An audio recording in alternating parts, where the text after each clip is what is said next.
Hi guys, Resonance here. So today I'm going to be doing a replay cast of a pro game, and this is one of the many matches in a series that Komtan, also known as Okajima, played during this match in order to reach his end goal of achieving an elo higher than 2,000 in Age of Empires 2 HD Edition. By the end of the series, he had 2,029 elo and boasted an impressive 86% win rate. He was the 5th highest ranked player in Aoe2 HD. So today we're going to be looking at how he got so far. In this particular match, it's a one-on-one in Arabia, as all of his matches were, and in this one, both players randomed, and Okajima, or Komtan, got the Franks, and Lepac, his opponent, got the Byzantines. Alright, so let's jump straight into it. Both players are going to open up with the standard 2 houses, and then queue up a bunch of villagers at their town center. Notice how both players don't waste any time between, queuing up these villagers and whatnot. They want to ensure that they're not wasting any time whatsoever. All about maximizing your efficiency in Aoe2 HD. So anyway, you'll notice that also that Komtan right here has force dropped off some food from his sheep. And that's because at 8 out of 15 population, you're going to only have 35 food left over. So either you research loom then, which is not a big mistake, but can slow you down a little bit. Or you can tell your villagers who are gathering the sheep to immediately drop off their food at the town center. The point is, basically, is that you want to continue your villager production, and you don't want your town center to be idle for just a few seconds.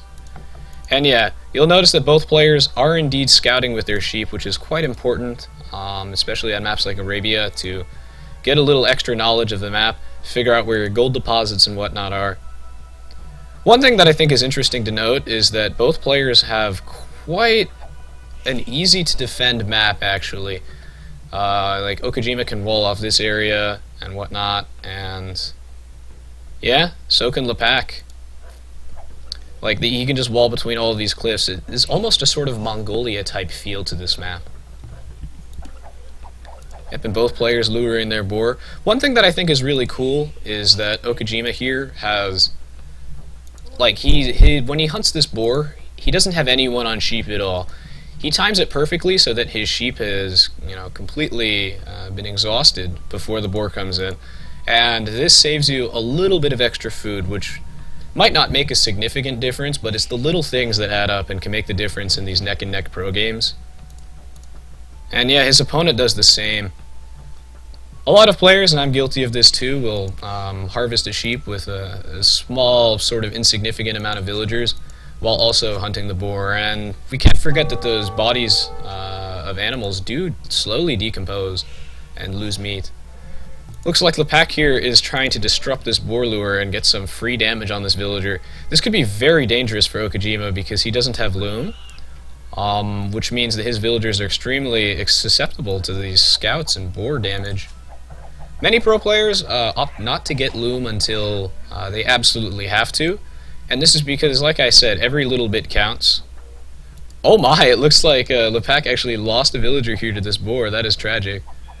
Yeah, but I recommend that online, if there's any sort of latency, you're experiencing any lag or low frame rate and whatnot, that you get loom before you hunt your boar, because if you end up losing your villager, like Lepac did, then that'll really, really, really slow you down. So sometimes it's better safe than sorry. Although ideally, if there isn't much lag, then you shouldn't get loom beforehand. You just shoot the boar twice and run him under your town center.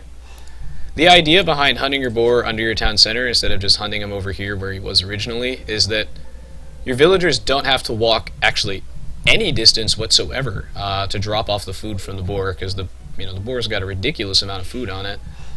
And yeah, just minimizing like the amount of time that your villagers have to walk means that they can get back to gathering like immediately. And that can make the difference in a very, very close situation. One benefit of not getting loom early is that Okajima here, he's going for a Drush, Dark Age Drush, with his militia. And you'll note that he's got that extra 50 gold that he wouldn't normally if he got loom. Usually you can tell if a player is going for a Drush if they have mined 10 gold from a nearby gold deposit with like one villager. They don't build a gold mine, of course, they just mine it for 10 gold, walk that villager back to the town center. That way they can get 3 militia out for the standard 3 militia drush. But not getting loom means that you don't have to waste that extra time of just mining 10 gold from there. And that can be pretty significant. Looks like Lepac is not going for a Drush. So this could be quite effective. We'll see how his defense is. I expect him to send the militia out, yep, right about now. And yeah, he can bring his scout with this as well for some pretty serious harass. I'm pretty sure that, yeah, okay, Okajima is most definitely, I'm going to say that he's probably attempting for some fast castle type thing. He's hunting deer right now. You'll notice that he's hunting deer with the 4 villagers. And this is because if you hunt it with 3, there'll be like 20 food left on the deer when your villagers are holding their maximum 35, right? When they go walk back to go drop it off. And, you know, it's that extra walking time that can make a pretty significant difference in the long run. And he's putting down his mill right here.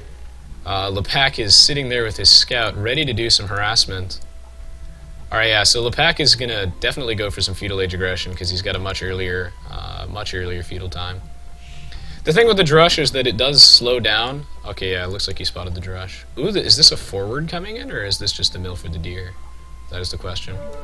But yeah, going for a Drush does slow down your feudal time, but getting that head start with the economic harassment can allow you to basically safely fast castle. Alright. So it looks like there's definitely a forward coming in from Lepac here. So this will be quite interesting, like a forward barracks and archery range type thing. Oh wow, he's going to do some pretty significant eco damage there, forcing all of these villagers off that wood line. Yeah, so this rush is going to prove to be quite effective. Now we'll see how the forward is. Looks like, unfortunately, he does have some idle villagers over here that he's not quite paying attention to. And we'll see if the scout can get some free hits on these villagers. And yeah, it looks like he got a bit of damage for free here. Oh, this villager is very low. He's got to be careful. Ideally, what you want to do is you want to keep your villagers that are really low on health as your farmers. And then the villagers that have, you know, more health as your exterior villagers, the ones at the edge of your base, the ones on like bushes, gold, or chopping your trees, because you know they're less susceptible to harass basically. But the farming villagers, you know, they're right under your town center, so they're a lot more resilient. Alright, yeah, so Lepac is in the feudal age right now, and alright, so let's see how effective this forward is going to be. Yeah, he's going to start pumping out some spearmen. And then I'm assuming he's going to put a forward archery range as well with some skirmishers. And this could be quite deadly. You'll notice that he's using his scout a little more liberally here, because when you advance to the feudal age, your scout gets an additional 2 damage, but Okajima wisely pins him in with these villagers, and that was a pretty significant mistake from Lepac. Yeah, but yeah, Okajima, you know, he pins him in with the bodies of his miners and just... he will win that fight, so that's a pretty significant mistake from Lepac, because especially when he's forwarding, he really wants all the scouting information that he can get on Okajima right now. And this Drush, again, is doing so much work. You might think that, you know, villagers can beat militia in a one-on-one fight, so what's the point? But the fact is that, you know, Lepac has to pull these villagers off, right, to fight these militia, and they're not gathering any food while they're fighting these militia. So it does a lot of economic damage over time. He's just going to keep pulling in these militia, drawing the villagers off the bushes, and then running the militia back. It's a hit and run type thing. Oh wow, looks like he's going for some sort of tower rush on top of this. I like that. This is going to be quite devastating if he gets this tower up, because it's going to ensure that Okajima does not get to mine this gold at all, and that could drastically hurt his potential fast castle. Yeah, you can tell based on his economy that he was definitely at least considering it, because, you know, he's close to that 200 gold, and oh, he actually has it. Great. And yeah, he's almost got the resources to go to the castle age right now. All he needs is just like a barracks and maybe a stable, and then he's ready to go, but he's not going to be able to mine this gold at all. Ah, looks like he's changed his mind, though, and he realizes that he can't possibly fast castle in a situation like this. It's far too deadly. So he's going to opt for 2 archery ranges right now, and he's going to try and perhaps go for like archers or skirmishers or something like that, and try to really get Lepac out of his base. Because if this forward fails, then Lepac is in big trouble. Looks like the Drush has finally been repelled, but it has done quite a bit of damage to Lepac. So yeah, this forward means that your offense is really strong, but in the event that Okajima can repel Lepac from his base, Lepac will have nothing in his base. He won't even have a barracks. Yeah, so some pretty significant eco damage right now that Lepac is doing, forcing all these villagers off the wood line, forcing them to fight these spearmen and skirmishers.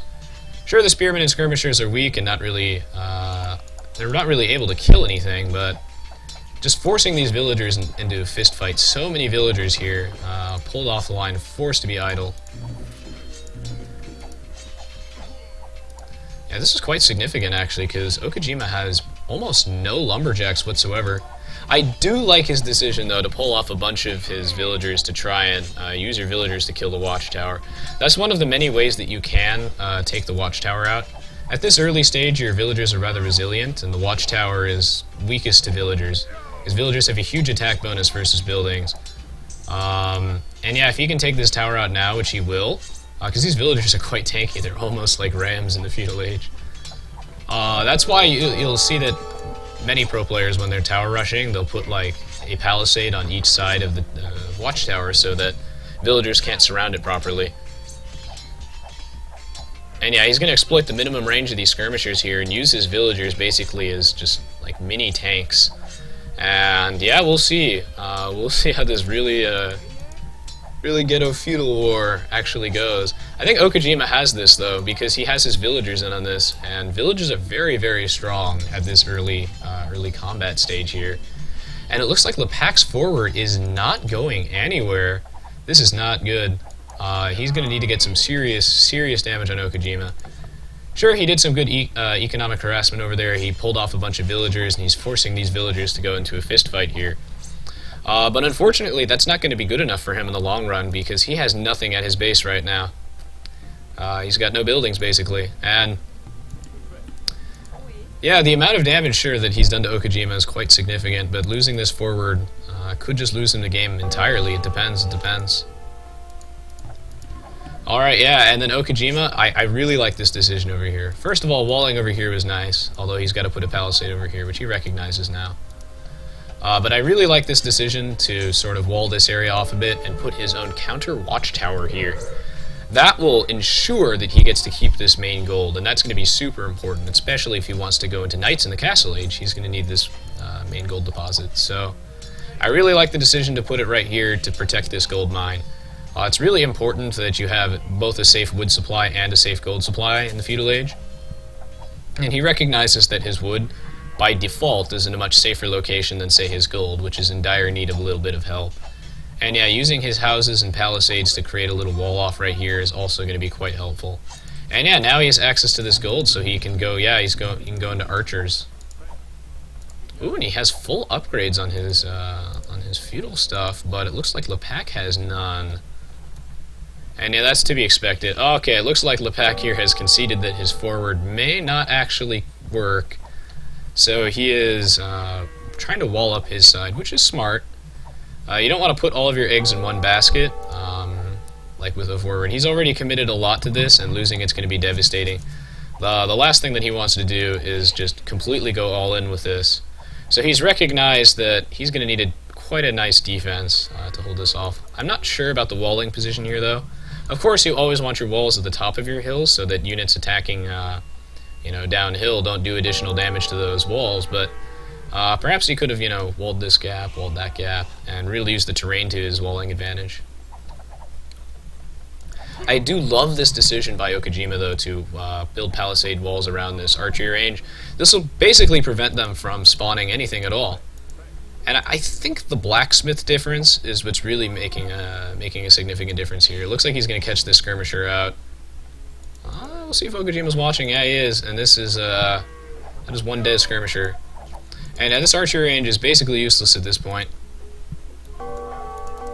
Yeah, because it won't be able to spawn troops, and that's why building palisades around it can be quite significant. And yeah, now this gold deposit is quite safe, and Okajima is just in great shape now. This archer range is done, and yeah, he's in deep trouble at the moment, and I think Lepac recognizes this. Okajima will be able to move out quite soon, and yeah, with his upgrades, it's going to be quite deadly. I do like, though, how Lepac has split up his guys and is trying not to take Okajima at all in a direct fight, and that's what you should be doing. When your opponent has some sort of military advantage on you, whether it be with blacksmith technologies like Okajima has, or just a number advantage, which Okajima also has, you want to split up your guys and never engage in a direct fight. Losing guys really does add up over time, especially in the earlier stages of the game where resources are scarce. So you'll notice that oh wow, this is great play right here from Lepac. He is abusing the minimum range on this watchtower, sitting underneath it and getting some free hits on these villagers. And yeah, what he's doing is he's forcing Okajima to stay inside of his base. Lepac recognizes very wisely, both players playing fantastically. So Lepac recognizes that he's at a military disadvantage here and that this forward is not going to kill Okajima at all. And since, he has no defense in his own base, Lepac has recognized that he just needs to constantly do enough aggression to Okajima to keep him contained, basically, while Lepac tries to recover and build up some defense, like walling, as you can see he's trying to do right now. Unfortunately, though, the upgrade difference with Okajima means that, fletching allows him to get the first shot on these guys and is going to really guarantee him a win on every win in every engagement. One thing that you'll notice that is really, really intelligent is that Okajima recognizes that Lepac is trying to contain him in his base with all this constant harassment and split up engagement shenanigans and whatnot, and that he's never going to take him on in a straight up fight. So Okajima is like, yeah, screw it. I know you're vulnerable. I know you don't want me to attack you, so I'm going in. And so he's sending these group of archers over here to try and do some eco damage, because he knows that Lepac is not ready for this. He's got nothing over here. He's got no military buildings at all, so he can't spawn any troops. This is quite wise, and this could honestly be one of the finishing blows here. Looks like Lepac is recognizing that he's really got to get a military building in his base, so he's building an archer range now. It looks like he's also putting another range in Okajima's base. I'm not sure about this decision. I think that this forward has absolutely is not going anywhere at all, so not sure about investing another 175 wood over there. Perhaps he could just build another archery range in his own base. And yeah, Okajima is just wisely stopping by this gold mine, zoning off all those gold miners. Oh my god, huge eco damage here. He's going to force all the lumberjacks off the wood line as well. This could be the finishing blow, actually, to Lepac, because he's got really no way to repel these archers, and he's just completely cut off from his resources right now. This is going to be quite devastating. And yeah, this forward nonsense is not going to work anymore. It's the early tech advantage that Okajima, he chose to get that blacksmith, and he chose wisely to adapt, which is why he is doing so well. He recognized that Lepac was trying to forward him, and he knew that there was no way that he could fast castle safely, which was what he was trying to do originally. So that is what separates the good players from the great players, basically, is adapting to the situation at hand. Many players would be like, well, I almost had the resources to get to Castle Age, I'm sure I'll be fine, I'm just going to do it anyway. And if he did that, Lepac's forward would have absolutely ended him. And I think that's why Lepac decided to forward in the first place, is he knew that he saw the Drush was coming, which signified that Okajima was at least considering going straight to Castle Age. So he just wanted to end Okajima right off the bat in this huge period of vulnerability, basically. Because yeah, if you're fast castling, you're going to be extremely vulnerable while you're advancing, so it can be quite risky. And yeah, Okajima, demonstrating great control here, moves to the top of the hill, and uses that hill advantage to take out that skirmisher, which otherwise would be incredibly resilient. Alright, yeah, so it looks like Okajima's got this situation under control for the most part. He's got a large force of skirmishers with some solid upgrades. And yeah, he's almost ready to go to the Castle Age, and yep, he's advancing to the Castle Age right now. This might end up being the finishing blow. I expect perhaps a stable or two from him for some of those Frank Knights. And that'll basically be the finishing blow to Lepac, I believe. Some solid micro here from Okajima, dodging a bit of those spears, but it looks like his archers are going to meet an untimely end anyway because they're walled in. And I think he recognized that. Not sure about this decision here to keep spawning the skirmishers in this archery range in which Well, it's walled in, because even if he blew up that wall, the skirmishers are actually standing on top of the archer range, because there's nowhere else for them to spawn, so it's not like they're getting off anyway unless he deletes the archer range to get them off. So I think he should have probably abandoned that. Still, the game ain't necessarily over yet, although Okajima has a very solid advantage right now. Mostly, yeah, because again, Lepac has no blacksmith upgrades. Those Byzantine walls, though, proving to be quite resilient with the extra health that they get, like all Byzantine buildings do. And yeah, I think the fact that Okajima is he's an age ahead is going to make a pretty big difference. Yep, we got the 2 stables coming out from Okajima right now. Knights are on the way. Level 1 defense upgrade. Flawless play coming from Okajima over here right now, and these knights are going to be the end of it. And yeah, he's building a forward siege workshop as well, because let's not forget how slow those siege workshop units are. You don't want to have your ram walking all the way from your base. It's going to take forever. So having a siege workshop over here ensures that his battering ram does not have to walk a long distance, and basically spells the end for Lepac, because Lepac is trying to stonewall right now because he's panicking. He knows he's in a really bad position. But the stonewalls are going to do nothing when the rams come out. Of course, sometimes you want a defensive siege workshop in your base for some mangonels to defend against those pesky crossbowmen, but yeah, this forward siege workshop means that the rams can just get straight into it, while level 2 defense upgrade from Okajima as well, so these knights are basically invulnerable to these really weak skirmishers. They've got no upgrades whatsoever. There's not even a barracks over here for spearmen, and Lepac is done. Yep, and he wisely calls GG in this situation. Some great play from both players here, and we're really seeing the importance of blacksmith upgrades in these early engagements, and the importance of adapting to the situation. Lepac tried to end Okajima early, but Okajima recognized that there was no way that he could possibly fast castle. And, he swapped right into the double archery range and defended that quite nicely. Alright, so let's take a look at the achievements. You can see the difference that the blacksmith upgrades can really make here. Both players basically had the same sized army for the most part, with Okajima having maybe 1 or 2 extra guys, but the extra range on the skirmishers and the extra defense and everything just makes a pretty significant difference. And yeah, he had a slightly better economy because of, well, he didn't actually take that much damage, honestly, from the forward. He took some economic damage, like quite a bit, but Lepac took a lot more just throughout the game.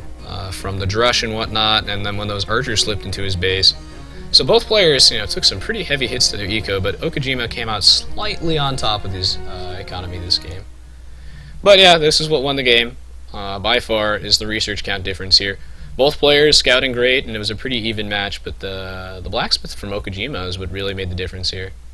Looks like the pack did have some more villagers here, but they had to spend so much time just inside of his town center and moving from one point to another, that despite having almost 10 more villagers, Okajima actually gathered like a significant amount of extra resources on average, like an extra 600 gold, 500 wood right here, and 1,200 food, despite Lepac having more villagers. And yeah, that just goes to show that, zoning villagers off resources, you don't necessarily have to kill them to devastate someone's economy. You just have to prevent them from using them. Alright, so great game here from both players, and I hope you guys enjoyed watching this video. If you did, don't forget to check out the rest of the stuff on my channel, as well as my Twitter, Facebook, and Twitch TV accounts, and I will see you guys next time. Thank you for watching.